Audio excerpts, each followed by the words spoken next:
already. And then number three, I think when the time comes for me to travel, I stayed in Abuja for about 40 days plus.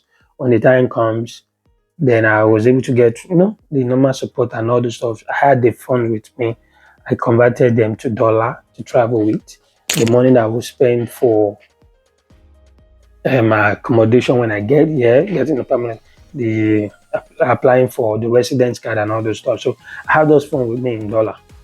When I got to Abuja to board my flight, the printer stuff and the food stuff that I have and everything, I was having also a little overweight. Like that's why having 3 bags allowance.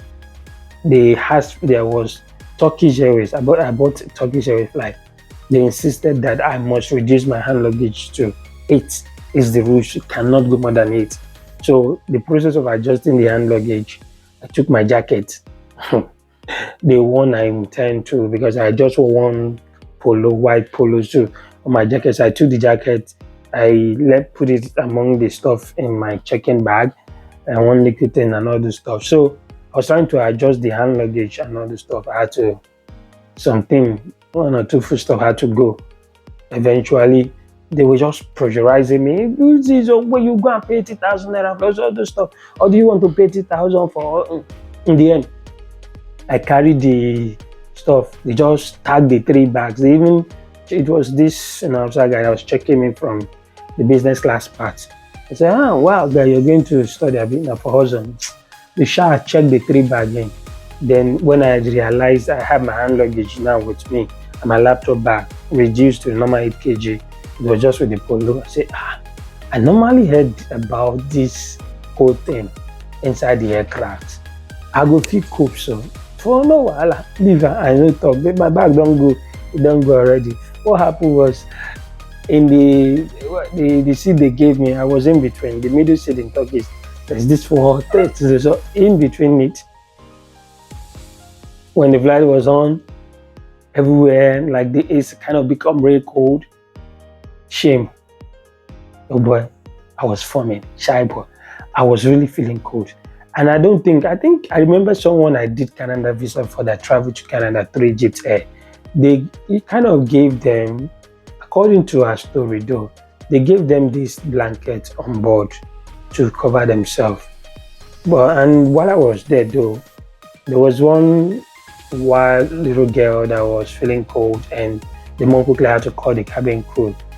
So the cabin crew got her this blanket from the overhead cabin, like above her. But I was sitting in between, like one person here, 2 other people there, and I was just minding my own business international. So the shame thing of trying to say cabin crew, feeling cold or cold, oh my body, the jacket, don't they inside checking back. I just say, boy, you go tolerate and reach there. I kept quiet, kept mute, and I was just, enjoying, shaking my body, bearing it. The food, kind of some food they gave the Turkish dish, I don't understand. So I quickly take the little one I can, the drink, and the one that looks like snacks. I got in. Mind you, don't let the pressure, hit you real bad when you're trying to adjust the bag. If you have some thick stuff you want to wear, in case you might not know how cold the aircraft might be or all that stuff, take your time, prepare, please. Don't do that mistake like me. And the next one was when I get to Turkey, my flight is to transit from, that's mistake number 4. My flight was to transit from Turkey to Malta. I have 2 hours stopover in Turkey. Then when I was we got in very early. The flight was to take off 8 a.m. or so from Turkey to Malta, because we got to Turkey at about 5 something or 6. Then I saw this bureau, the chain thing, and then no, I believe in every airport they should have this exchange, the bureau department. So I refused to change the currency with me to euro. But the saving grace I had was there was about some 30 to 40 euro extra that I have with me. So the rest were in dollar. Then I went ahead, said no, when I get to Malta. I got to Malta, then I start asking, how do I change my currency? They said, the home which there is I can only go to a bank, any of the bank there to change for me, or maybe I look for one of these financial institutions in town. So then I didn't even know I could even get this their exchange financial institution. They are not situated in the bank.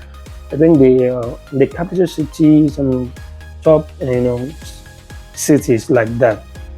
That's the use of the essence, the importance of knowing how to use a map and finding out questions. I think I'm going to mention that too. So I really did not know. So I quickly had to pay the cab.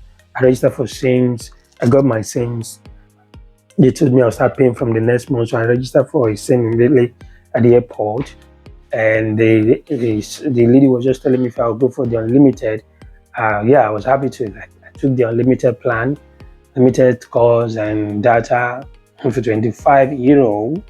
And they said I will start paying from the following month. So it's just for free. Then they did that. I went. Few euro I had with me. I paid the cab. Was trying to.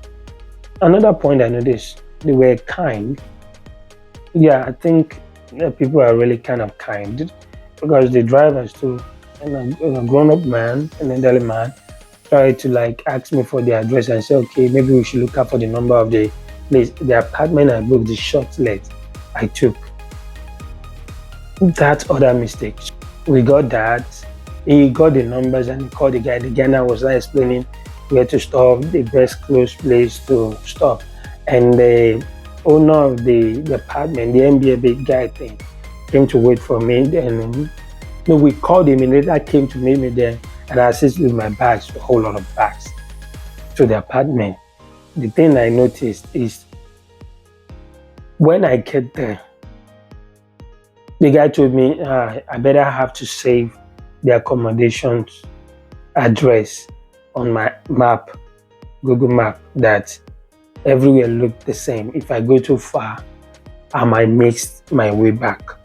So getting there from that place, I wanted to eat. I have few euros with me, but I was just using my eye to scan the place, using my head as what is it called? A scanner, manual scanning. This is where I passed. This is where I didn't pass. So I didn't want to go far. I was looking for a nice eatery or so, where to buy stuff. Nowhere. The only thing I could get was just to settle their pasta, pizzas and others. Okay, this guy, I know the pizza guy. I just had to buy the pizza and a soft drink. Then getting to that apartment, it's a bed space based on how I was trying to minimize the fun I have with me. So it's just like 3 persons in one room.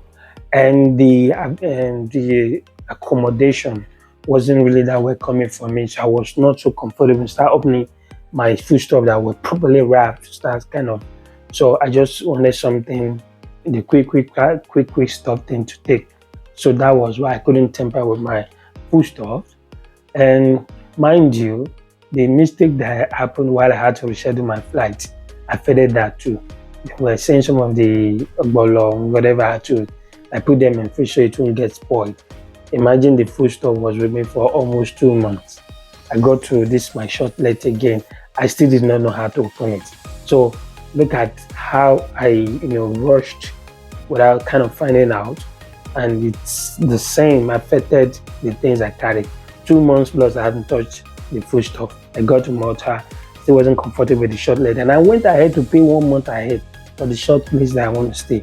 And then I realized it wasn't so comfortable for me to even cook and all those stuff. So almost I was going out to eat.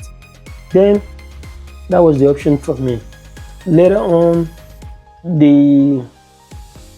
I don't know, maybe if I'm going to do a continuation of this, my experience and all that, in case. Well, it's a beautiful one, and I hope this information will help you out. There's 1 or 2 things to learn from it. So thank you for watching, and watch out for the continuations. I don't want it to be too long. Probably I will stop here.